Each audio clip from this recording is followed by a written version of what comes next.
volta. Vamos continuar aqui falando sobre prevenção de doenças do coração. Professor, fala pra gente, é verdade que os homens têm mais propensão a terem doenças cardíacas? Sim, por um motivo muito claro. O que é?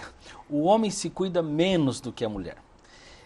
Hoje, nós temos uma estatística, de cada 10 consultas que é realizada no SUS, 7 são realizadas nas mulheres e somente 3 são realizadas nos homens. E geralmente eles são levados pelas mulheres, Pelas mulheres, né? São elas que fazem, elas que marcam a consulta, elas que pegam no pé para que ele vá. Então, assim, nós temos, na verdade, um grande cuidado que a mulher tem, muito maior do que no homem. Isso é inegável. Então, nesse sentido, os homens realmente têm e acabam tendo, né, essa carga estatística sobre eles. Outra coisa é a relação do estresse, né? O homem tem uma condição cultural muito mais relacionada ao estresse do que a mulher. A mulher, obviamente, ela também hoje tem um papel social fundamental. Nós dizemos, inclusive, que a mulher faz uma tripla jornada de trabalho. Sim. Cuidar da família, cuidar da casa e ainda ser uma profissional dentro do mercado de trabalho. Ok, isso é maravilhoso. Só que essa carga acabou também infligindo sobre as questões que envolvem o estresse e a saúde dela. Então a gente entende que a mulher também está indo para esse aumento das doenças cardiovasculares. Mas o homem, em função de se cuidar menos, de ter essa dificuldade, né, da prevenção, ele acaba tendo realmente muito mais cargas sobre doenças cardíacas.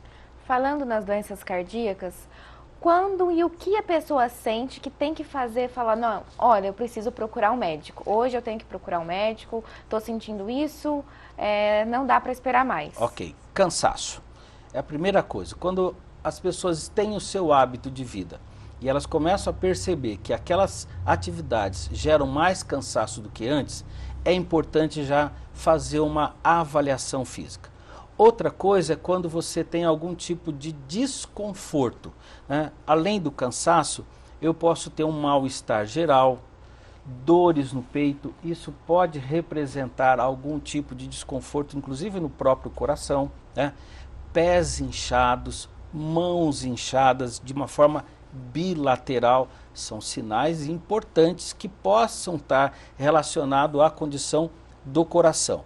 Mas quando nós temos aquela dor de cabeça, sabe, que é uma dor de cabeça tensional, pode ser já um sinal de que a pressão arterial está fora do controle. Outra coisa importante, quando eu estou com muita sede, não pelo tempo seco, mas eu tomo água e aquilo não melhora, a minha sede não satisfaz. Eu posso ter um probleminha já relacionado a diabetes, né? Então, todos esses sinais de desconforto e que alteram a minha rotina do dia a dia, eu preciso já ficar atento e procurar um médico. Mas o que nós sempre recomendamos e está bem na cartilha da saúde preventiva, eu não preciso ter sintomas, porque quando eu vou ter sinais e sintomas, é que eu já tenho uma doença instalada. Sim. Então, para você que está aqui, nós temos que fazer com que haja uma saúde preventiva. Então, eu vou prevenir. Como é que eu faço a prevenção?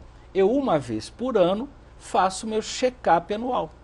Por quê? Porque aí eu já vou encontrar, se há alguma coisa a ser corrigida, eu já encontro isso no início. Sim. No início. Uma coisa fácil de ser avaliada, por exemplo, é a pressão arterial. Quando eu faço a avaliação da pressão arterial, olha quantos elementos eu já previno. Sim. E o grande problema da pressão arterial elevada é que a hipertensão, ela não gera sinais muito claros. Ok, se eu tiver uma pressão muito alta, eu começo a ter desconfortos.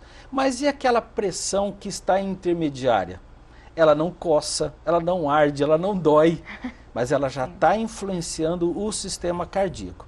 Então, veja bem, Júlia, tudo que fugir ao equilíbrio do nosso dia a dia pode ser um sinal necessário dessa avaliação com o nosso médico. Pode ser um clínico geral, como pode ser um cardiologista. ambos estão preparados para esse tipo de avaliação inicial. Falando sobre diagnóstico precoce, né? A gente sabe que prevenir é sempre o melhor remédio e que o diagnóstico precoce, ele favorece que o tratamento seja bem feito e tenha um resultado positivo, Sim. né? Fala pra gente como é feito, professor, esse diagnóstico em, por exemplo, uma pessoa que está quase para ter um infarto, um pré-infarto. É importante que ele faça uma série de examezinhos, né? Então, o primeiro é o hemograma. O hemograma, ele já vai identificar como é que estão as condições sanguíneas desse indivíduo. E se tem alguma coisa desequilibrada, por exemplo, colesterol, triglicerídeo, que são dois vilões aí que, se tiverem desequilibrados, podem gerar problemas para a saúde cardiovascular. Depois ele vai fazer o eletrocardiograma, né? Ele vai ser colocado aqueles eletrodos e aí a máquina vai ver como é que está o funcionamento coordenado desse coração e se já tem algum sinal de isquemia. Então, o eletrocardiograma ele vai dar essa análise. A avaliação da pressão arterial também é uma avaliação necessária de se fazer. E depois o teste ergométrico. Sabe o teste da esteira? É um teste que é feito para você simular um esforço físico.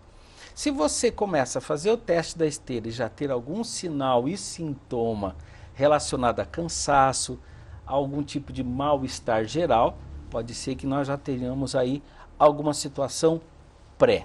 Então, esses sinais e sintomas que você tem na esteira ou em qualquer outro tipo de avaliação, já pode ser um sinal de que tem um comprometimento cardiovascular. Mas, no geral, seriam esses exames que a gente considera como check-ups. Quem tem histórico familiar de doenças cardíacas tem mais chance de ter essa doença? Sim, inclusive, dentre os elementos, né, que a gente avalia como fator de risco, está o histórico familiar.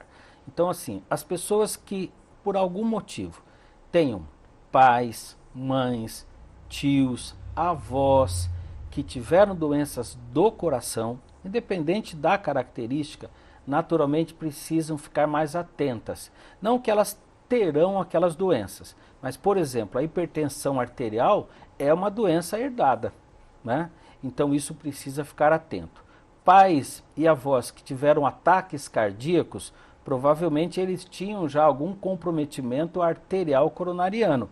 Será que eu posso ter também? Pode ser que haja influência, sim, no histórico familiar. Então, sempre que tiver o histórico familiar, eu preciso ficar mais atento, porque eu posso estar sendo atingido por esses fatores de risco e gerar algum tipo de doença cardíaca, sim. E qual a importância da alimentação para evitar, para prevenir essas doenças cardíacas? Fundamental. Dentro daquele tripé que nós falamos, né, a alimentação saudável é um pilar importante. O que nós devemos evitar, Júlia? Alimentos ultraprocessados. Sabe aqueles alimentos enlatados, os embutidos, os ultraprocessados? Porque não são alimentos que nós consideramos verdadeiros. Na verdade, eles têm algum padrão, né, de uma carga calórica, mas eles não têm elementos nutritivos ali.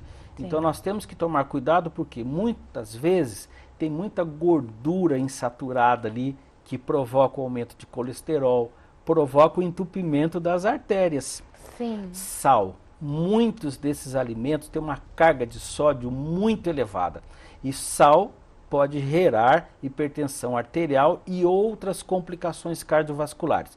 Então, o que nós temos que fazer? Alimentação saudável, alimentos naturais, evitar as carnes gordas, trabalhar principalmente com uma alimentação mais equilibrada e balanceada com frutas, legumes, verduras, carnes magras, né? E aí você gera um equilíbrio nutricional e evita essas sobrecargas que vêm com a gordura, que gera o colesterol, mas que vem com essas substâncias que geram muita carga de sódio para o nosso organismo. E aí tenhamos, né, esse tripé: atividade física, controle do estresse e alimentação saudável. Aí nós vamos ter realmente saúde preventiva. E a gente agradece o professor pela presença, né, professor? Muito obrigada por estar aqui participando com a gente do Viver Bem. Júlia, eu que agradeço, viu? E o Viver Bem faz parte da minha história aqui dentro da TV Unifev, né? Porque nós já tivemos programas já com esse nome, com esse formato, né? Junto com a Júlia Domênices. Então eu já tenho esse histórico, né?